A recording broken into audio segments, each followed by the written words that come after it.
मित्रांनो, मी प्राध्यापक मंगला डहाके, आदर्श B.Ed college Yavatmal. काल आपण सूक्ष्म सूक्ष्म कौशल्याची अ, काल आपण मायक्रो टीचिंगची 2 कौशल्ये बघितली. एकूण कौशल्ये ही सर्वसाधारणपणे 5 घेतले जातात.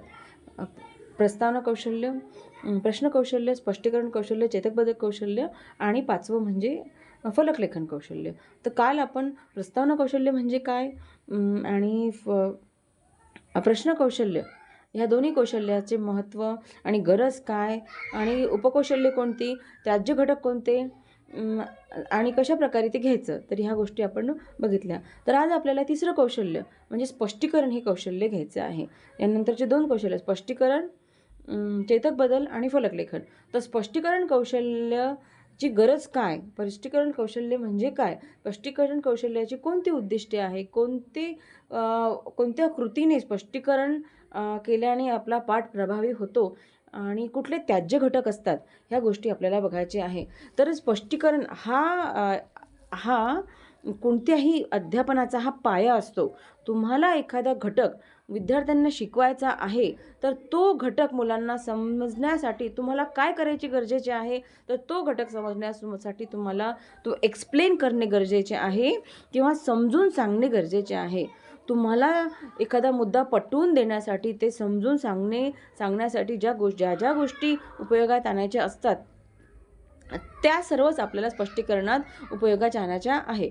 तर स्पष्टीकरणाचे कौशल्याची उद्दिष्टे कोणती, कोणत्या उद्दिष्टाने स्पष्टीकरण कौशल्य हे विचारले जातात. तर सर्वात पहिले आणि महत्त्वाचं म्हणजे स्पष्टीकरण कौशल्य हे म्हणजे दिलेली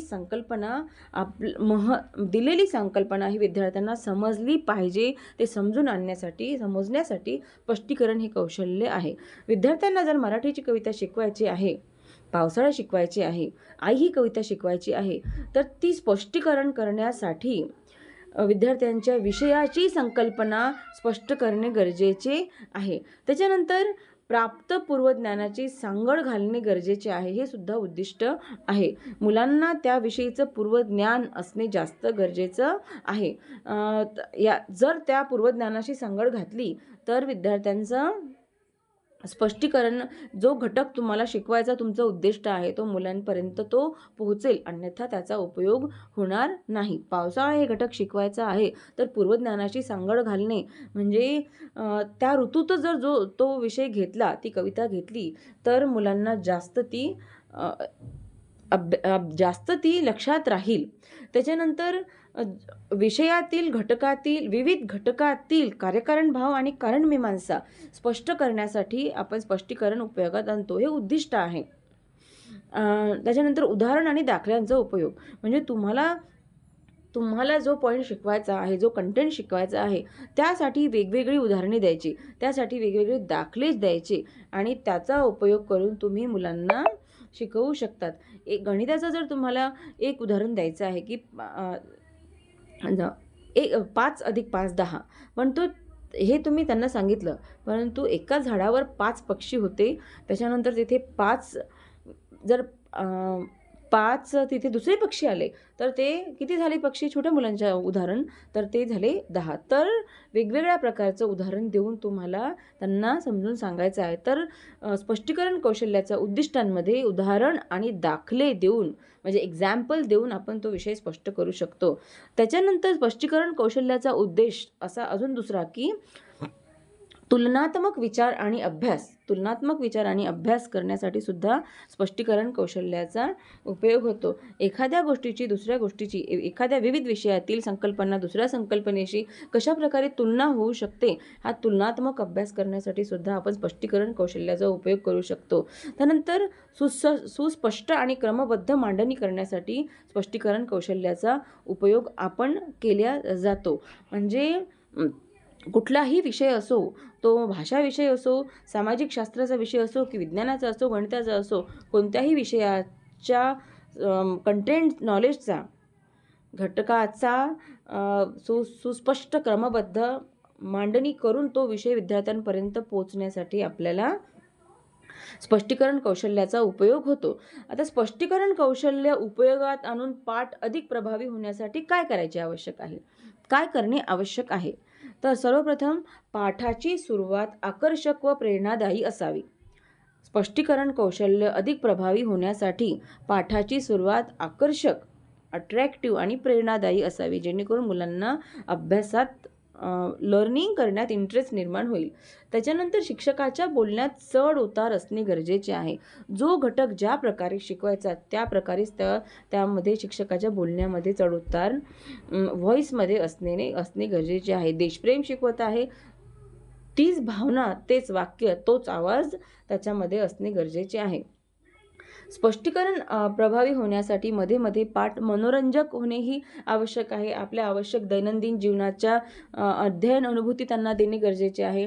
त्याच्यानंतर योग्य स्पष्टीकरण करताना योग्य दुव्यांचा, उदाहरण दाखल्यांचा, म्हणजे जसे तसे, जर तर, जेव्हा तेव्हा, म्हणजे जे जॉईनिंग वर्ड्स आहे, एखादे 2 वाक्य जोडण्यासाठी ज्याची गरज आहे त्या स्पष्टीकरण दुव्याचा उपयोग करणे गरजेचे आहे. त्यानंतर शिकवलेला मुद्दा अधिकपणे समजून सांगण्यासाठी त्या मुद्द्याची पुनरावृत्ती करणे सुद्धा गरजेचे आहे.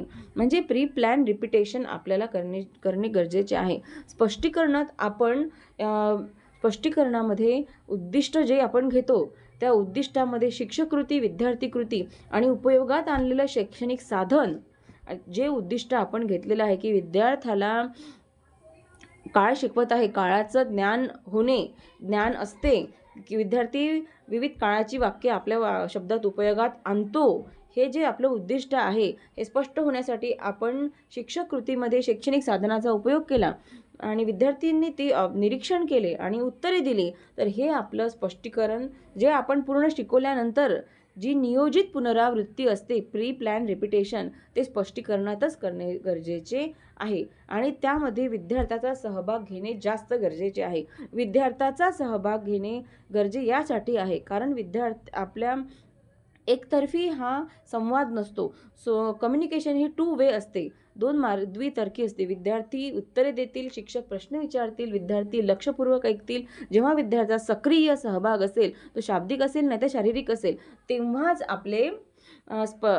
आपले जो घटक शिकवतो त्याचं स्पष्टीकरण हे यशस्वीरित्या पूर्ण होत असते.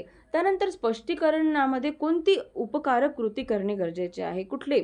सर्वप्रथम उदाहरण व दाखल्यांचा उपयोग करणे, म्हणजे एक्झाम्पल, रूल आणि एक्झाम्पल. एखादी गोष्ट शिकवताना त्याचं एक्झाम्पल द्यायचा, त्याचा नियम सांगायचा आणि मग परत ती गोष्ट शिकवायची.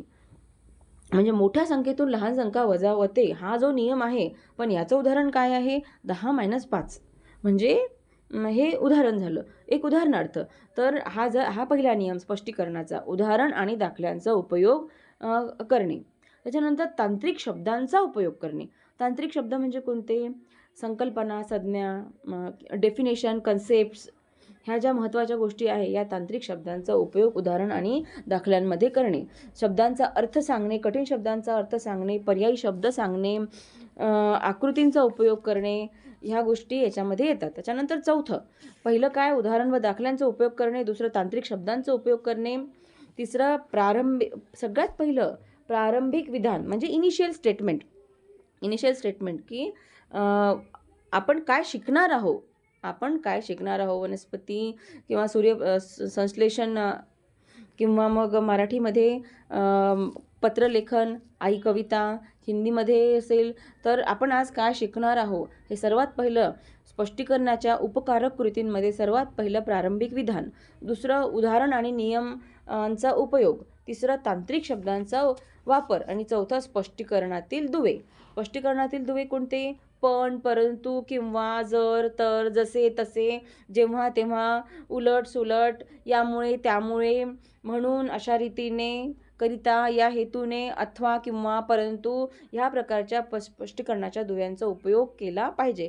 त्यानंतर शेवटचं म्हणजे नियोजित पुनरावृत्ती किंवा योजनापूर्वक पुनरावृत्ती, म्हणजेच प्लॅन रिपिटेशन. जो मुद्दा वर्गात तुम्ही शिकवला आहे तो मुलांना समजला आहे की नाही. मुलांचं लक्ष विचलित असतं, मुलं चंचल असतात, तर त्यासाठी आपण शिकवलेल्या मुद्द्याची शेवटी नियोजित पुनरावृत्ती करणे गरजेचे आहे. Pre plan repetition. तुम्ही जर एखादा मुद्दा शिकवताना 1857चा उठाव शिकवताना 4 मुद्दे सांगितली किंवा 1857च्या उठावाची 4 कारणे सांगितली, 5 कारणे सांगितली, तीच कारणे तुम्ही स्पष्टीकरण करताना डिटेल सांगितली, परंतु तीच तुम्ही शेवटी नियोजित पुनरावृत्तीने तुम्ही ती रिपीट करायची असतात. तर हे झालं चांगलं आणि योग्य उपायकारक स्पष्टीकरण होण्यासाठी आवश्यक असलेल्या गोष्टी. पहिलं प्रारंभिक विधान, दुसरं उदाहरण, नियम आणि उदाहरण यांचा उपयोग, तिसरं तांत्रिक शब्दांचा उपयोग आणि चौथं स्पष्टीकरणातील दुवे आणि पाचवं आहे नियोजित पुनरावृत्ती किंवा मग प्लॅन रिपिटेशन. त्याच्यानंतर स्पष्टीकरण करताना कुठल्या अपायकारक गोष्टी म्हणजे कुठल्या गोष्टी करू नये. पहिले, बोलताना मध्येच अडखळू नये, मध्येच थांबू नये, अयोग्य शैक्षणिक साधनाचा उपयोग करू नये, बोलता बोलता थांबताना विस्मरण होऊ देऊ नये किंवा एकच वाक्य एकच शब्द पुन्हा पुन्हा उच्चारू नये, विषयाची अपुरी तयारी असू नये, पूर्ण तयारी असावी. शिक्षकाने वर्गात एखादा विषय मांडताना त्याला ती पूर्ण तयारी असावी. जसं खेळाडूला त्याच्या पूर्ण मैदानाची माहिती असते, तशी शिक्षकाला त्याच्या पूर्ण विषयाची माहिती असावी, तेव्हाच वर्गात शिकवायला जावे. त्याच्यानंतर भाषेवर प्रभुत्व असावं, निष्काळजीपणा नको, पूर्ण विद्यार्थ्याचा आत्मविश्वास जागृत होईल याची पूर्ण तयारी शिक्षकाला करणे गरजेचे आहे. मानसिक दडपण असू नये. तर ह्या गोष्टी स्पष्टीकरणास अपायकारक आहे. आणि संदिग्ध शब्दांचा उपयोग, वाक्य उपयोगात आणताना फारच, अगदीच कमी, काही प्रमाणात हां हां हूं हूं अशा गोष्टी टाळायला हव्या. अयोग्य आणि अनुचित शब्दांचा उपयोग हे सुद्धा टाळायला हवे. योग्यच, जसे विद्यार्थी वर्गात आहे, विद्यार्थ्याचा वयोगट लक्षात ठेवून ह्या गोष्टी उपयोगात आणायला हवा. आणि सुसंगत वाक्यरचना ही सुसंगत असावी, विसंगतेचा किंवा सुसूत्रतेचा अभाव इथे असू नये. तर स्पष्टीकरणामध्ये कुठले अपेक्षित वर्तन आहे हे आपण परत एकदा रिपीट करू. स्पष्टीकरणामध्ये पहिलं अपेक्षित वर्तन, एक्सपेक्टेड बिहेवियर, उदाहरण, नियम आणि उदाहरण, एक्झाम्पल, रूल, एक्झाम्पल. त्याच्यानंतर दुसरं प्रारंभिक विधान, इनिशियल स्टेटमेंट किंवा स्टेटमेंट ऑफ एम. तिसरं प्लॅन रिपिटेशन. आणि चौथं दृकश्राव्य साधनांचा वापर, use of audio visual aids. आणि पाचवं अंतिम विधान. त्याच्यामध्ये उदाहरण, नियम, दाखले, प्रारंभिक विधान, स्पष्टीकरणातील दुवे म्हणजे एक्सप्लेनेशन ब्रिज, त्याच्यानंतर योजनापूर्वक पुनरावृत्ती, नंतर दृकश्राव्य साधनांचा उपयोग आणि शेवटचं अंतिम विधान. ही झाली अपेक्षित वर्तन, एक्सपेक्टेड बिहेवियर.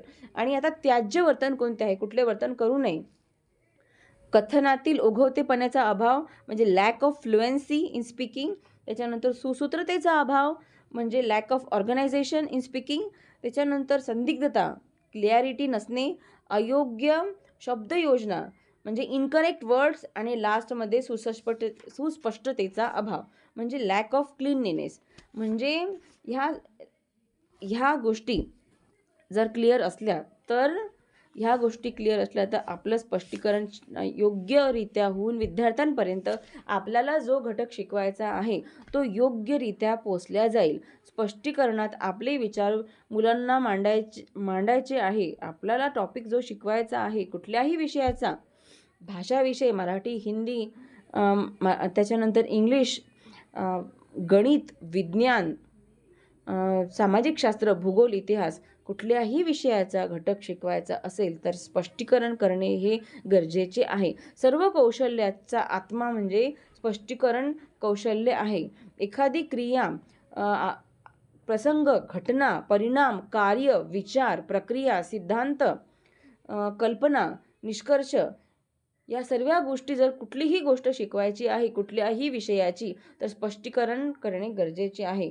संबोध, क्रिया, सामान्यीकरण यांचे विद्यार्थ्यांना आकलन होण्याच्या दृष्टीने परस्परांशी निगडित विधानांचा जो वापर केला जातो त्याला म्हणतात स्पष्टीकरण असे म्हणतात. तर स्पष्टीकरण हा सर्व कौशल्यांचा गाभा असलेला आपल्याला आढळतो.